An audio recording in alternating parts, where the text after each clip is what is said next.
y'all, welcome back to Pine Knot Family Farm. It's Tasha, and today we're finally gonna do a garden walkthrough. I know it's been a couple of weeks. I can't even tell you what week it actually should be listed as. If you've seen some of our other videos, things have been crazy around here. Levi's been working an extra lot, which left a lot of chores on me. So we're heading down to the garden. We're gonna show you what we got, what's done, what's newly planted, and just fill you in on everything that's been going on. We've got Scout with us. We've got Austin and Case. Say hi, Austin. Hi. You got your bucket. What are you doing in your shovel? I'm going to go down to the compost and get in some dirt. I'm going to try to plant some apple trees. So and I'm here Scout. So when I'm a little bit older, though, I can maybe mix them out there. Yes, Austin ate an apple the other day and he wanted to save the seed, so he's going down to the compost pile and getting him some dirt, and he's going to try to plant that seed and see what we can get. You know, the garden is actually at a point now to where things are dying out. It's time to plant new things, get some fall stuff. In the next probably 3 or 4 weeks, I'll be getting all my fall stuff in the ground. Tomatoes are pretty much dying out. You know, some years we've had it to where they actually go till November and are still putting on tomatoes. But this year it's July and I've already pulled several up. None of them have blooms on them, so pretty much what tomatoes is on there, once they ripen, I think that's all I'll get. But it's just kind of crazy. So some years it ends in July and some years it goes all the way till November. That's just how unpredictable the weather and the season can be. If you're new to our channel, we are in Northeast Arkansas. We're in growing zone 7B.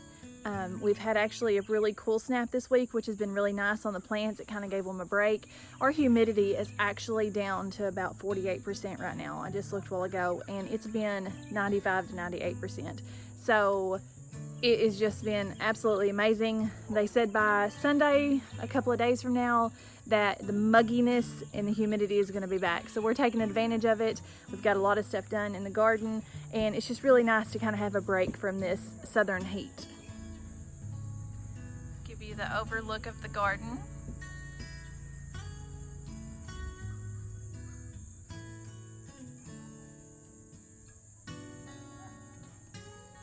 So the first thing I'm going to show you is the tomatoes. Like I said a while ago, I have pulled several tomatoes up. Ones that just aren't doing good this year have been pulled up, and other ones that are just kind of on their last limb, they've already been pulled up this year. So definitely getting a little bit thinner on the tomatoes. I'm still picking about, probably about 20 pounds a day on average is what I'm still picking. What I'm doing is I'm picking them a little underripe. I've got them on my dresser in my bedroom. I've got them across my kitchen table. I've got them in my office, on my filing cabinet. I'm actually out of room, but spread out every night. I go through there with a freezer Ziploc gallon bag, and I'm just, when they get ripe, I'm putting them in the freezer, and then I'm gonna can them later. So I don't have time right now to be canning them. So I'm probably just gonna have one huge canning tomatoes weekend here, probably the end of August, 1st of September. So I'll show you the freezer before we get off here, show you what I've got. I've probably got at least 100 pounds, I would say, so far. And yeah, so we're gonna have a huge canning party one day. Here we had Black Beauty. I never really got anything off of it. It was probably the first one that I took up. Got some tomatoes. I'm actually trying to leave them on a little bit longer now that the weather is a little bit cooler this week, because it's not so hot. They're not growing fast and splitting. I was having to pick them off a little early because they were splitting or the worms were getting to them, so I was having to let them ripen up in the house. This one overall is still looking pretty good. It's got some dead spots on it, but it's got several tomatoes still, as well as this one. Got one here that we've pulled up. This one here, you can see it's got a lot of dead spots on it. It's only got 2 tomatoes left. The next day or 2, those will be ripe up enough to take them in the house, and then this plant will come up. Still got a lot going on here. We've got 4 spots that we have taken up of tomatoes. Those were Cherokee purples and I believe offhand a brandy wine. Lots of just dead growth in here, but also lots of tomatoes left. So they are just starting to fizzle out.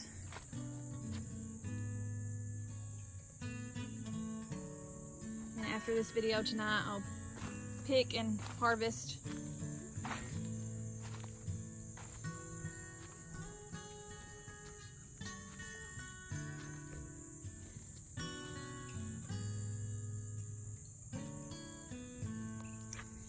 This one actually needs taken out. I just didn't get to it last night before the sun went down. I took one up right here. I removed the cage.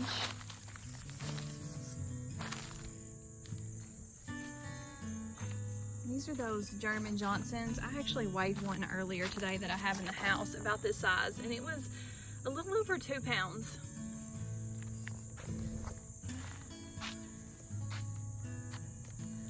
A couple more down here.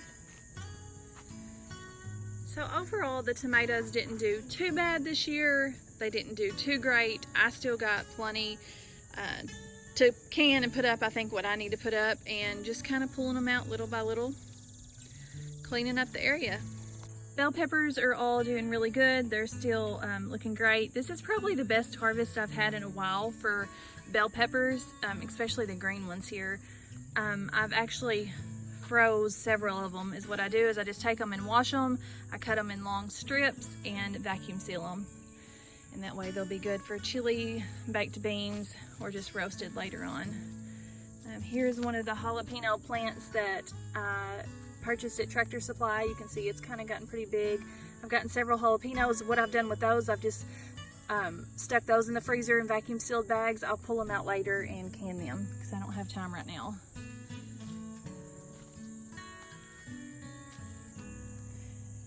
Watermelons are doing pretty good. We got a late start on planting them. Here's a baby one. There's an even smaller one right there.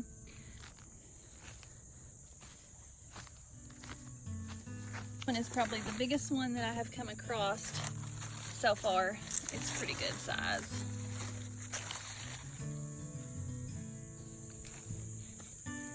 Here is, in the last video we put out where we planted pumpkins, so there's our area where we planted pumpkins. Someone actually asked me how many pumpkins I planted here. We done the holes about 6 foot apart, and I got 13 pumpkins here. We put them in the middle row, that way they've got one row on each side to vine out. They got plenty of room. So we did get 13 planted there. I'm kind of debating on planting some more over where I've took out the tomatoes. I mean, I've got the room for them. If they all come up though, I know that I will be swamped with pumpkins. Levi actually asked me just what I planted already, if I planned on truck patching them on the side of the road. So hopefully they do come up and maybe we can sell some. Some cantaloupe coming on right here. These are actually those sugar kiss that Levi's sister had saved. So we don't know what they're going to taste like, but they're growing and they're producing some kind of fruit. And then on down, we've got a couple of heirloom. I don't remember what variety they was, but these are the cantaloupes are coming on.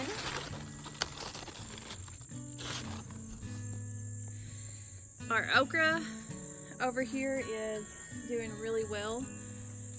I've actually not been picking it probably like I should. They're getting a little big. Those are still good. I just need to get them picked tonight. Those right there need to be picked or they're going to be too big by tomorrow.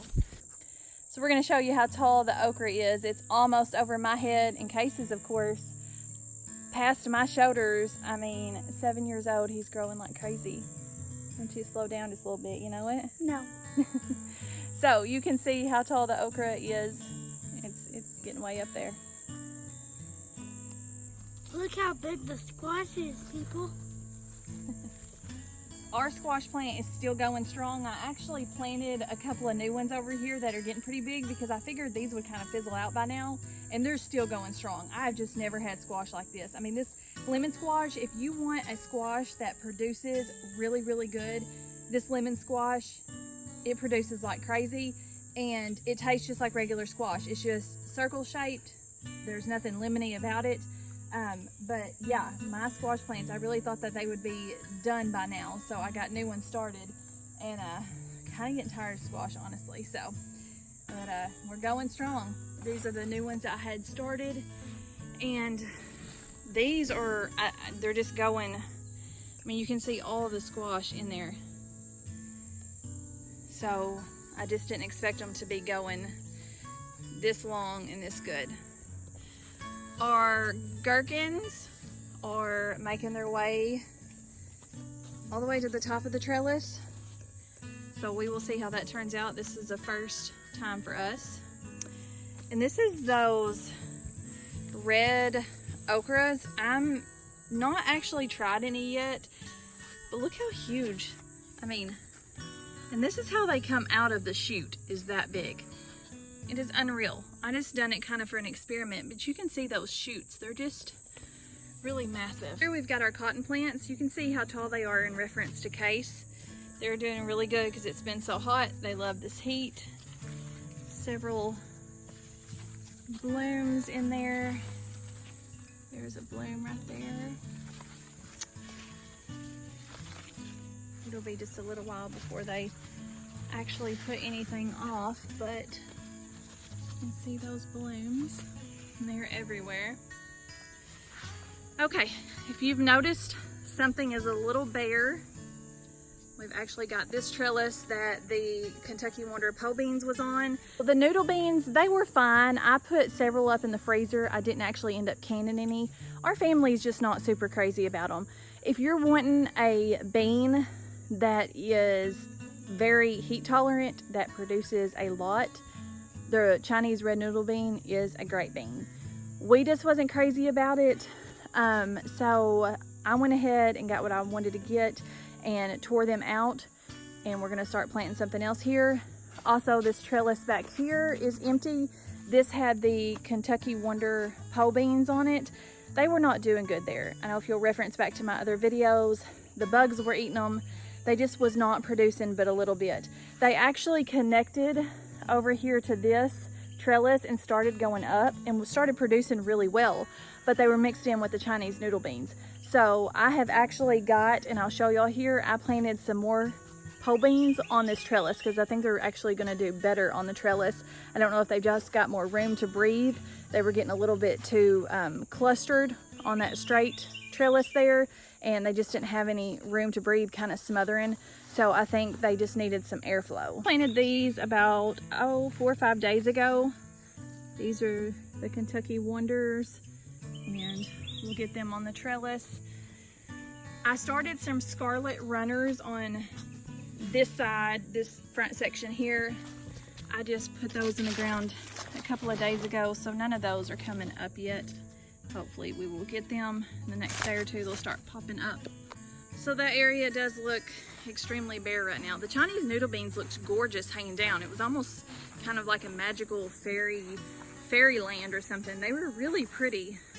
They just didn't serve our family a whole lot of purpose. Here we have got the sunflower experiment. I think next year we'll probably end up doing this just a little bit different. It's okay, but it didn't fill in like I wanted it to, so we'll probably make some adjustments to it. We got some really pretty sunflowers.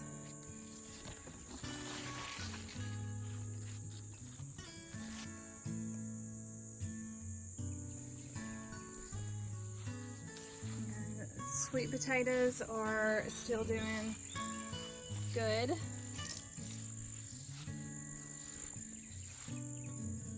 And this is not 7 Dust. This is actually, it's supposed to be an organic powder equivalent to 7 Dust. I think it's called Dipple. But I finally had to give in and put some on there because I will show you this right here was happening. I hadn't had any problem, and then all of a sudden, kind of overnight, this started happening. So we had to dust them down a little bit. And if you'll notice, I still got a few cucumbers over here I'm probably going to pull out in the next day or two.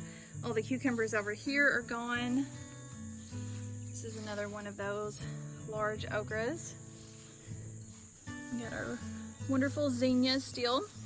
And here's the loofah gourd. Last night I put some straw in here because this was drying out really, really bad. The leaves were all wilted on this side. So I put some straw in there to hopefully hold the moisture in, but it has come all the way to the top. I don't see any gourds actually on there yet. I'm sure it'll be really soon. Where the cucumbers was on this side, I planted some zucchini called a dark star zucchini. And I think for the most part they come up. The cucumbers just need to go. They have got spots all over them and it's time. They still got cucumbers producing on them, but it's definitely time. Raised bed full of pepper plants is doing really well. As you know, pepper plants like to hold hands, so they're all in there pretty close together where they can touch. And we got a few jalapeños. I've picked several off. We've got a few on there. This bed was the onions. It's still empty. And I've actually planted some more pepper plants. I went to the nursery the other day and they had some on clearance. They all looked really well. They're jalapenos and bell peppers. These are a couple more of the jalapenos I picked up at Tractor Supply a couple of weeks ago when I had lost most of mine. They have grown a lot and are doing really well. So I just went ahead and picked those up to kind of fill in the spots. Got more zinnias over here with the butterfly. Get another butterfly over here. I've been saving a lot of the zinnia seeds. And here is our tomatoes in the raised bed. They are finally starting to produce fairly well. Pretty good sized tomato there. So they're doing really well, and these, for a while I did keep these pruned back. So they were getting a lot more airflow. I think that's definitely helping with this muggy humidity that we have. What are you doing? One of our boxes, you want to show them our box? We got to put a nail back in it. It is starting to come loose. I'm trying to. I harvested quite a bit more of the lemon balm last night. I've got it drying all over the house. I've already harvested and dehydrated the dill. It's starting to come back. I've dehydrated and harvested my cilantro twice, and it looks like I'm definitely going to get another harvest off of it. And I just clipped this off maybe 4 days ago. And our oregano is finally, I think I've been showing y'all that since it was little sprigs. So oregano is finally getting there. We got the boxes, the 2 boxes that the carrots and the potatoes were in. We're gonna get some fall stuff in there in the next week or 2, but right now this is the boys' kind of play box, sandbox. And they got some dirt trucks going on in there. You digging the trench? Yeah.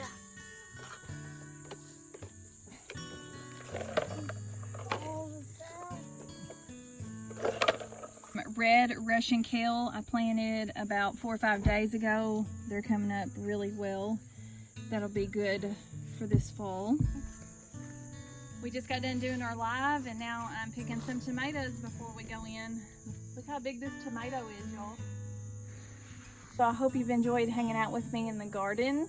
I know you can probably tell a lot has changed. I can't wait for the transition to the fall stuff to kind of come on, because right now the garden is just, things are dying, things are bare where I've pulled stuff out. We've got new life coming in, so it's kind of nice. It's about this time of the year that it just gets really hot and everything just kind of seems like it's dying out. So I can't wait for the next 3 or 4 weeks when we get lots of new life and growth in here. I'm gonna definitely do carrots again. Kale, I've honestly never even tried kale that I know of. So I'm excited to see if my family likes it. Get some more lettuce, broccoli, and all the fall crops going in the ground. And it'll just be nice. It'll be nice to come out here when the temperature is a lot cooler, and it's just kind of like a refresher. You know, you kind of, all y'all know if you garden that you need kind of a break and then a refresher, just a breather. And so yeah, the tomatoes and stuff may be dying out, but lots of things are starting to take off, and hopefully all the beans come up and we get quite a bit. I think our expected frost date is November the 1st. So we've still got plenty of time. If I get stuff in the ground by the middle of August, we've got plenty of time to get a nice crop before the frost hits, hopefully. So I hope y'all have enjoyed hanging out with me today, and until next time, y'all have a great one. So you'll have to excuse the deep freeze, it needs defrosted. That may be a job this afternoon. I've got my jalapeños bagged up in there, and then this is pretty much full of tomatoes. Got pecans that I'd caught on sale at one time. Tomatoes, there's tomatoes all underneath this chicken here. This chicken's for the boys' birthday party. This is what I just bagged up and went through a while ago. We've got this little deep freeze here that we keep our hamburger meat in. It's just strictly for hamburger meat. We're running really low on hamburger meat right now. We're gonna get a cow slaughtered probably right before fall. So I'm filling it up with tomatoes, and I put some of my meat over here so it's easy to get to. So I'm just gonna continue to fill this up.